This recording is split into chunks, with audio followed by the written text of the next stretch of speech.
In this video, we'll continue and finish our discussion of multiple linear regression by discussing a few of the cool different features that we can drop into a multiple linear regression model. So I mentioned these models are really flexible, really useful. These are just a couple of ways that we can use them that are kind of fun and interesting. So the first one is categorical independent variables. I mentioned in the simple linear regression lecture that actually we can take categorical independent variables and incorporate them into multiple linear regression.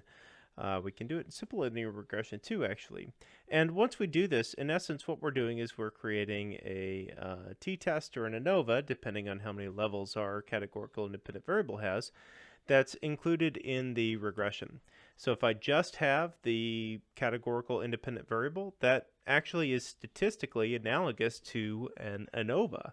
But what I can also do is I can maybe do a t-test or an ANOVA if I wanted to do those tests while accounting for another variable. And remember, that's the cool part about regression, is that I can start testing some things while accounting for other things in the model. So for a categorical independent variable, when I use categorical independent variables, there's a couple ways I can do it. The one we'll talk about in this class is dummy coding. So dummy coding is just assigning a 0 or a 1 depending on what level your variable is. Now for a binary categorical independent variable, I just have one variable that's 0 or 1. Now note that your textbook says x2 might represent gender. Personally, when I have a binary variable, I label it not the generic term for the factor. I label it based on the level that is going to be 1. So instead of calling this gender, where if you gave this data set to me and said gender 0, 1, I would have no idea, is male 0, is male 1, is female 0, is female 1? I'd have no idea. But if you instead labeled this variable female, then I could look at 0 and say, okay, that's not female, and 1 and say, okay, that is female. So that would be really clear which one is 0 and which one is 1. So instead of labeling the generic label, I tend to label the variable based on what the 1 means. And then the 0 means, well, not that. So for example, maybe I want to look at the same example that I was looking at previously. And maybe I also want to study if the individual has a graduate degree. So now my data set is going to have this categorical variable included. It's a factor degree with 2 levels, yes or no, whether they have the appropriate degree or not. So what I'm going to do is I'm going to dummy code this variable. That is, I'm going to use a numeric representation in place of the words. So the numeric representation 1 is going to be if an individual does have the graduate degree, and the numeric representation 0 is going to be if the individual does not have a graduate degree. And that's how I include a categorical variable in regression using dummy coding. I can read and interpret the ANOVA output. You'll notice that the total variability in y stays the same, but now my model explains a little bit more variance. In this particular case, I see that my r squared has increased slightly, and my adjusted r squared has increased very slightly, almost not at all. So in this case, I might say that the new variable didn't do a whole lot, because the new adjusted r squared, is only a little bit bigger than the old adjusted r squared. In fact, I can see that this isn't a statistically significant contributor to my model after accounting for experience and test score. You can see the p-value is greater than 0.05, so I might remove graduate degree as a factor because it doesn't seem to be particularly relevant to salary, though experience and test score are relevant to your salary.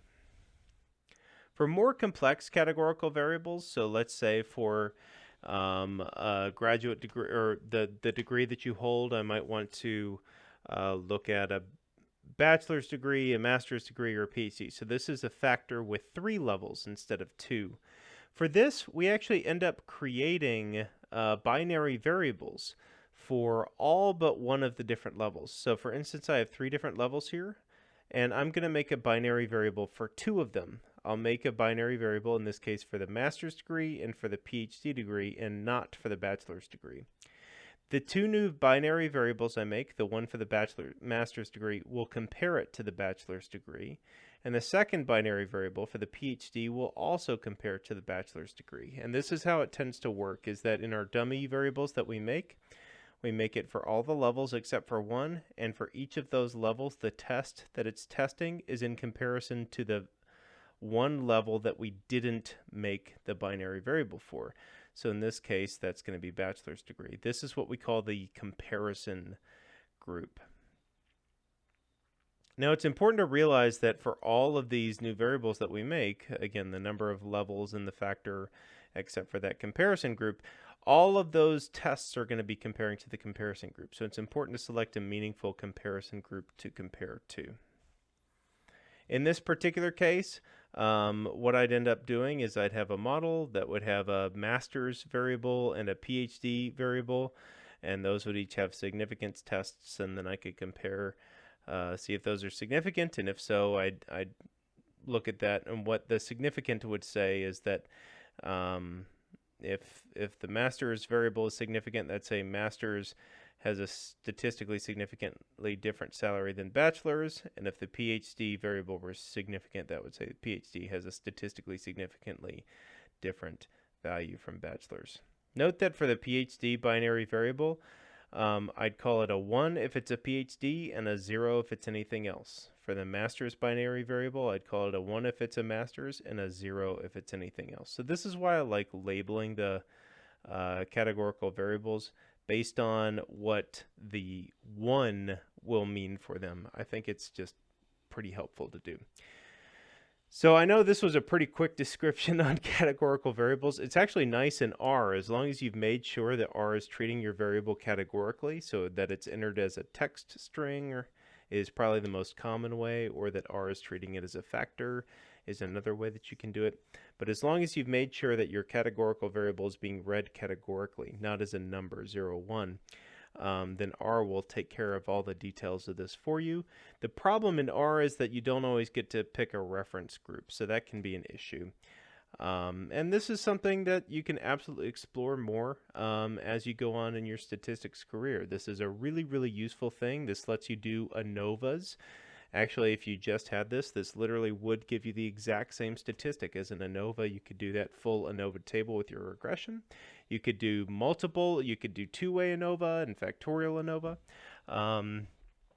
And you can do all of these while accounting for other variables in the model that could be continuous, which is something that you couldn't do in ANOVA. So this is very, very flexible, very, very useful in a wide variety of situations. So another cool thing that we can do with multiple regression is that we can model curves. And it's kind of weird because we call this multiple linear regression. How can you model curves? Well, linear refers to the fact that each of the b values, those betas, don't have any squareds or cubes or anything like that. So we're going to model curves, but the curve is going to be with regard to x, not with regard to the betas. So that's what linear is standing for. If that's confusing, don't be stressed. It's confusing. It was confusing for me too the first time I heard this. It's just a weird definition of the word linear, and we won't discuss it too much more, frankly. But just take my word for it that we can drop in a particular term to model a curvilinear relationship if we wanted to. So here we'll look at the months each salesperson has been employed and the number of scales that they've sold. So in this particular case, we've got a number of months and then a number of sales that they've made.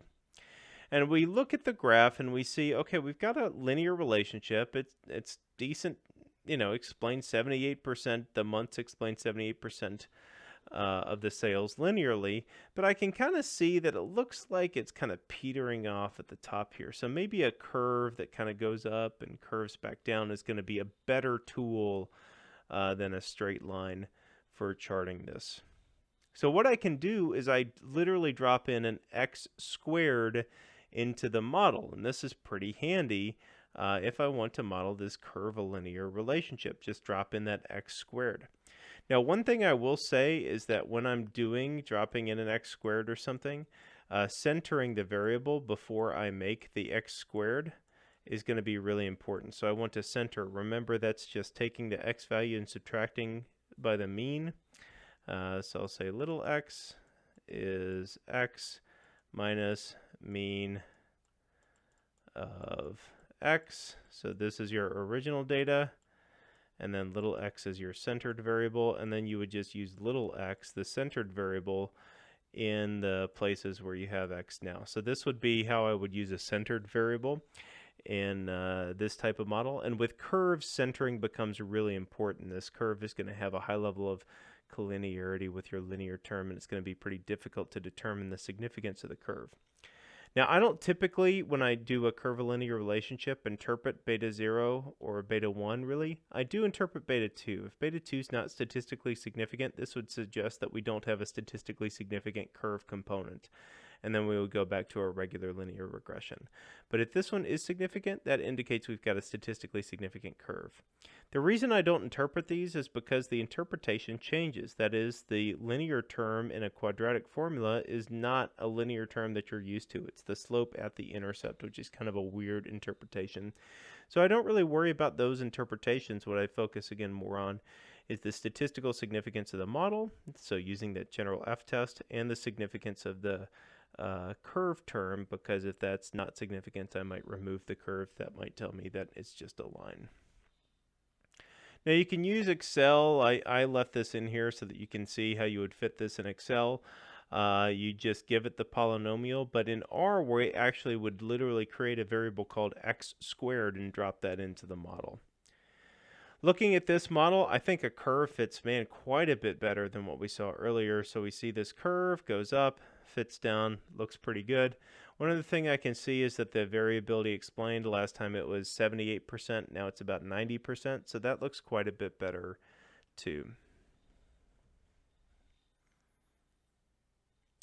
So when we're creating this, if I want to create this by hand for creating this squared variable, I literally take this and raise it to the second power. Now if I'm using a centered variable, I would center all of the months first and then raise the centered months to the second power. But if I'm not centering, then I would just do the regular x values and raise them to the second power. And this is literally what I drop into my model. Now it's important you can read any output. In this case, we've got Excel's output. We've got our r squared, and then we've got the adjusted r squared. Again, I kind of use these in conjunction. I know r squared goes up every time, and adjusted r squared tries to account for that.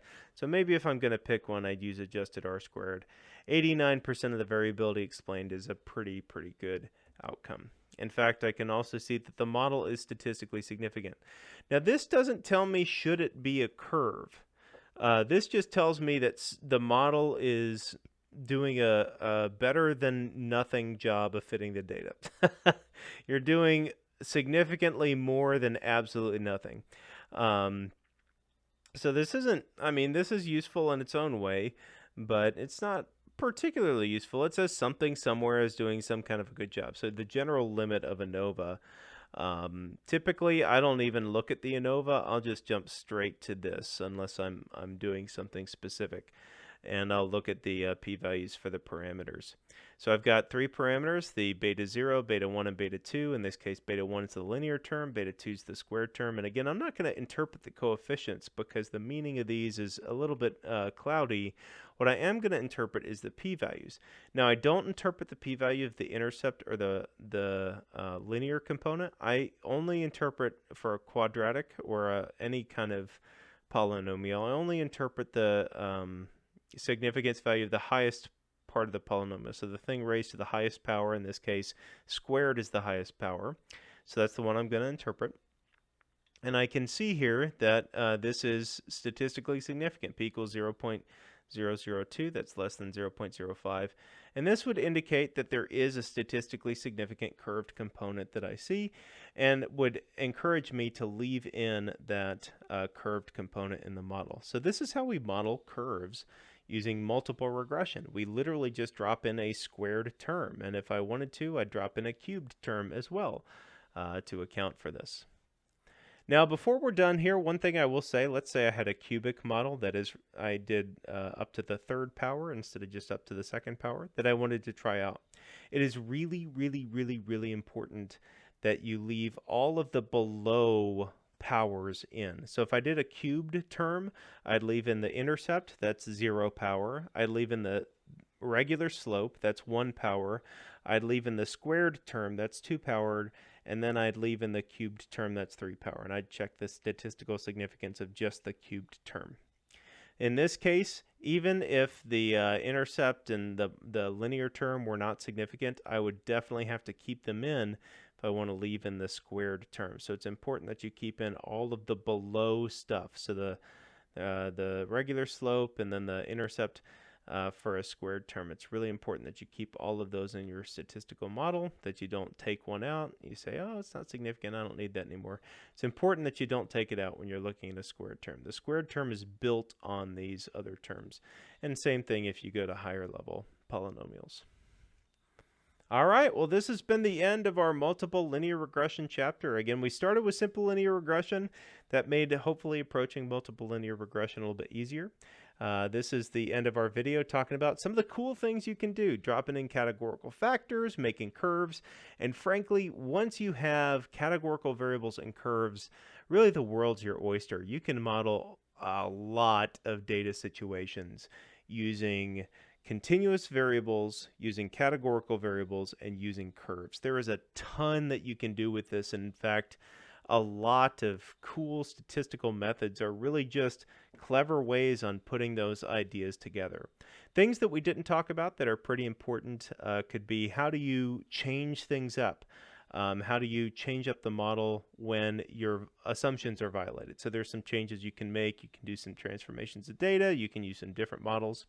So that's one thing that we didn't talk about. A second thing we didn't really talk about is interactions. We talked about that in the context of ANOVA.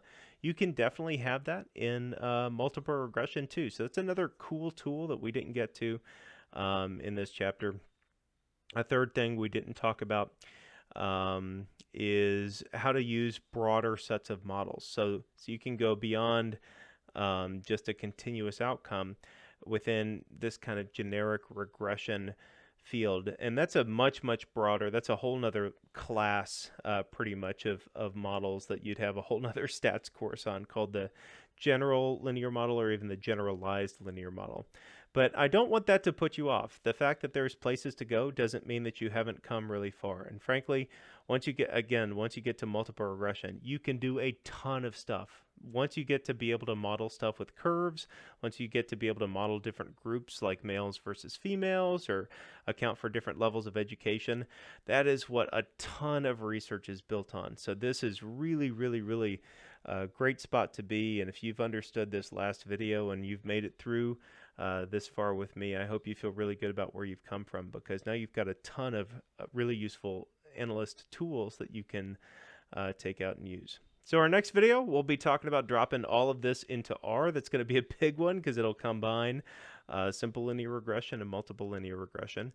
But as you've seen, there's a lot of overlap between the two. So we'll talk about some of those pieces, and that'll close out for this lecture.